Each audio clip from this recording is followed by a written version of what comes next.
क्या आपने कभी सुना है कि एक ऐसा कार्य जिसे मिलकर देवता और असुर दोनों ने ही पूर्ण किया हो, और वहीं पर उस कार्य को पूर्ण करने के पश्चात उन्हें 14 रत्न भी प्राप्त हुए।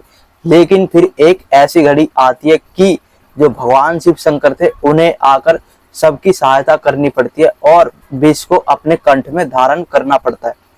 तो ये कहानी शुरू होती है ऋषि दुर्वासा से।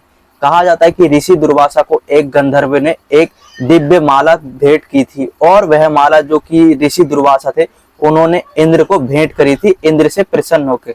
लेकिन जो इंद्र था उन्होंने ऋषि दुर्वासा की दी हुई भेंट का अपमान किया, और वहीं पर जो वो माला थी उसको उसने अपने हाथी ऐरावत को दे दी। लेकिन जो ऐरावत था उसने भी उस माला का अपमान किया और उस माला को अपने पैरों से कुचल डाला। अपने द्वारा दी गई भेंट का इस तरीके से अपमान देख जो ऋषि दुर्वासा थे वो इंद्र पे बहुत ज्यादा क्रोधित हो जाते हैं और इंद्र समेत सभी देवताओं को श्राप दे देते हैं कि तुम आज से शक्ति विहीन हो जाओगे और जो समृद्धि है वो तुमसे दूर चली जाएगी। तो कहा जाता है जैसे ही ऋषि दुर्वासा उनको ये श्राप देते हैं वैसे ही धीरे धीरे जो जितने भी देवतागण थे उनकी शक्तियां कम होने लग जाती है। अब कहा जाता है कि जो देवतागण थे वो भयभीत होने लग जाते असुरों से, क्योंकि उन्हें श्राप मिल गया था और वहीं पर जो असुर थे वो शक्तिशाली भी होने लगे थे और जो कि देवतागण थे उन पर उन्होंने आक्रमण भी करना शुरू कर दिया था। तो कहा जाता है कि इससे परेशान होकर जितने भी देवतागण थे उन्होंने भगवान विष्णु से सहायता मांगी कि भगवान आप ही अब हमारी सहायता कर सकते हैं। तो भगवान विष्णु ने उन्हें एक सुझाव दिया कि हे देवराज, तुम्हें इसके लिए समुद्र को मथना होगा और उससे जो अमृत निकलेगा वो ही जब तुम ग्रहण करोगे तभी तुम जाकर शक्तिशाली होगे, नहीं तो और कोई दूसरा रास्ता नहीं है। तो जो इंद्र थे और जितने भी देवतागण थे वो इसके लिए तैयार हो जाते हैं। लेकिन जो भगवान विष्णु थे उन्होंने देवताओं को ये भी सलाह दी कि तुम्हारे अकेले की बस की ये बात नहीं है, क्योंकि तुम वैसे ही शक्तिविहीन हो चुके, तो इसके लिए तुम्हें असुरों की सहायता लेनी पड़ेगी। लेकिन जो असुर थे वो ये कार्य क्यों करेंगे, क्योंकि उनके पास तो पहले से शुक्राचार्य और शुक्राचार्य के पास संजीवनी मंत्र है। तो कहा जाता है कि जो इंद्रदेव थे उन्होंने पहले तो शुक्राचार्य को मनाया, उसके बाद जितने भी असुरगण थे उन सबको उन्होंने अपनी कठिन प्रयास के बाद मना लिया समुद्र मंथन के लिए। देवताओं के सामने अब एक समस्या ये थी कि समुद्र को मथा कैसे जाए। उसके लिए उन्हें एक ऐसी वस्तु चाहिए थी जो कि समुद्र को मथने में आसानी प्रदान कर सके। तो कहा जाता है कि उसके लिए जो कि मद्राचल पर्वत था उसका प्रयोग किया गया, और जैसे ही मद्राचल पर्वत को जब उन्होंने समुद्र में रखा तो कहा जाता है कि जब वो डूबने लगा तो जो भगवान विष्णु थे उन्होंने देवताओं की फिर से सहायता करी और अपना एक अवतार क्रुम जो कि कछुए के रूप में था उसे धारण किया और उसको अपनी पीठ पर लाद लिया। मद्राचल पर्वत की तो अव्यवस्था हो चुकी थी, तो उसके बाद कहा जाता है कि जो बासुकी नाग थे उसको देवताओं ने मद्राचल पर्वत के साथ प्रयोग किया, और जो बासुकी के मुंह वाला हिस्सा था वो सौंपा गया असुरों को।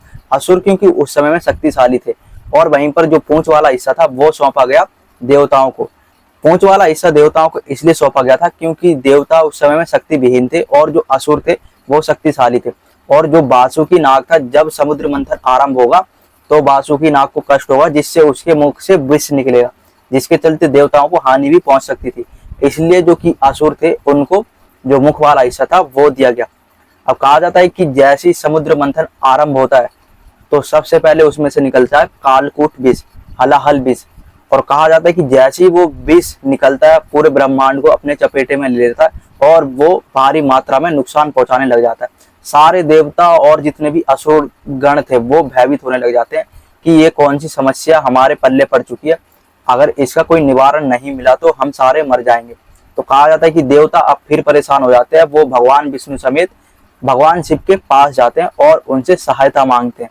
कहा जाता है कि जो भगवान शिव थे वो देवताओं की सहायता करते हैं और जो कालकूट विष था उसको वो खुद ही ग्रहण कर लेते हैं और अपने कंठ पर उसको एक जगह स्थगित कर देते हैं।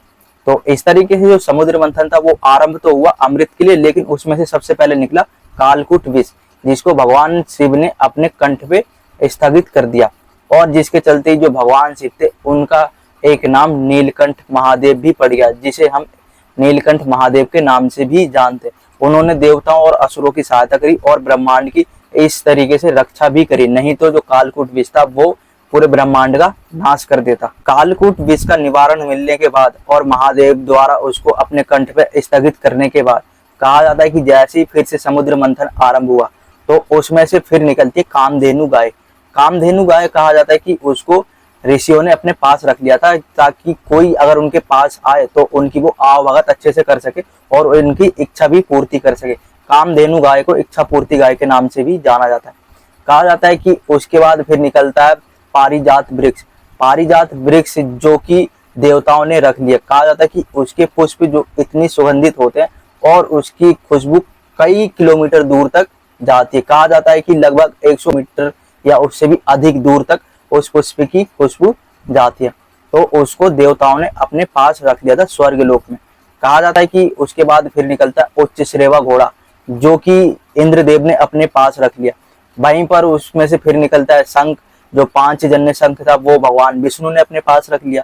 उसमें से फिर निकलता है जो कि ऐरावत हाथी जो कि इंद्रदेव ने अपने पास रख लिया। उसमें से कुल मिलाकर निकलते हैं 14 रत्न।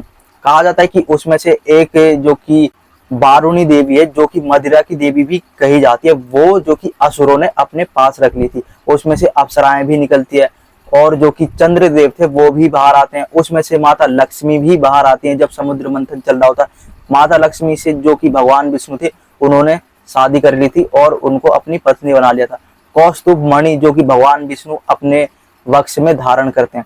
उसमें से कुल मिलाकर निकले थे 14 रत्न। उसमें से कहा जाता है कि जो धन्वंतरी जी थे वो अमृत का कलश लेकर निकले थे और जैसे ही वो कलश लेकर निकलते हैं तो कहा जाता है कि जो देवता और असुर थे वो बहुत ज्यादा खुश हो जाते हैं कि चलो जिसका हमें इंतजार था वो घड़ी आ ही गई।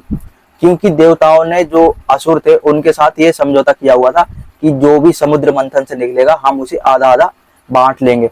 तो जैसे ही अब अमृत निकलता है तो जो देवता थे और असुर थे वो बहुत ज्यादा खुश हो जाते हैं और कहा जाता है कि उनके बीच में जब लड़ाई शुरू हो जाती है अमृत को लेकर तो कहा जाता है कि उसकी 4 बूंदें पृथ्वी लोक पर गिर जाती है, जो कि हरिद्वार, प्रयागराज और उज्जैन और जो कि नासिक है, जहां पर कहा जाता है कि 12 साल में एक बार कुंभ भी लगता है, जिसके स्नान मात्र से ही जो मनुष्य होता है उसको जो कि अमृत समान ही अमृत की प्राप्ति होती है और उसके सारे पाप भी धुल जाते हैं।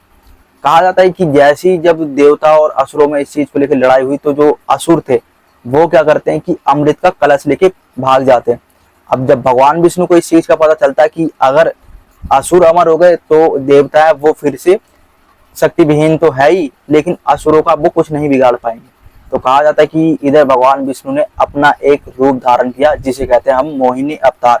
मोहिनी अवतार में जो कि भगवान विष्णु थे वो असुरों के समक्ष आए और असुरों को उन्होंने अपनी मोहिनी जाल में फंसा लिया। कहा जाता है कि जो भगवान विष्णु थे उन्होंने देवताओं को अमृत पिलाया और जो कि असुर थे उनको उन्होंने कुछ नहीं पिलाया। इसी बीच में भगवान विष्णु जब देवताओं और असुरों को अमृत बांट रहे थे तो उसी बीच जो एक असुर था वो देवताओं की भीड़ में आकर खड़ा हो जाता है और उस अमृत को ग्रहण कर लेता है। कहा जाता है कि जैसे ही उस अमृत को वो ग्रहण करता है उसके मुंह में जैसे ही वो जाता है तो जो सूर्यदेव और चंद्रदेव थे वो भगवान विष्णु को सूचित करते हैं कि ये कोई देवता नहीं है, ये एक असुर है। तो कहा जाता है कि इससे भगवान विष्णु बहुत ज्यादा क्रोधित हो जाते हैं और अपने सुदर्शन चक्र से उसके सर और धड़ को अलग कर देते हैं, जो कि आज के समय में राहु केतु के नाम से जाने जाते हैं। अमृत पीने के बाद ही उसका जो कि शरीर था वो अमृत हो गया था, लेकिन भगवान विष्णु के सुदर्शन चक्र के कारण वो सर और धड़ 2 हिस्सों में बट गया। सूर्यदेव और चंद्रदेव ने उन्हें सूचित किया था जिसके चलते भगवान विष्णु ने उनका जो सर और धड़ था वो अलग किया, जिसके चलते जो राहु और केतु थे वो सूर्यदेव और चंद्रदेव से अपना बदला लेने के लिए समय समय पर उन पर ग्रहण भी लगाते हैं, जिसे हम सूर्य ग्रहण और चंद्र ग्रहण के नाम से भी जानते हैं। तो ये थी समुद्र मंथन की कथा जिसमें जो कि भगवान शिव थे उन्होंने एक महत्वपूर्ण भूमिका निभाई, जिसमें उन्होंने कुछ नहीं लिया तो सिर्फ क्या कालकूट विष जो कि उन्होंने अपने कंठ में धारण किया है, इसलिए तो हम उन्हें महादेव के नाम से भी जानते हैं। और वहीं पर जो भगवान विष्णु थे जब असुर के बारे में उन्हें पता चलता है तो वो उसका सर और धड़ अलग करके जो कि देवता थे उनकी सहायता भी करते हैं और इस तरीके से जो देवता थे वो फिर से शक्तिशाली बन जाते हैं। भगवान विष्णु के एक सुझाव से वो अमृत का ग्रहण करते हैं और अमर बन जाते हैं।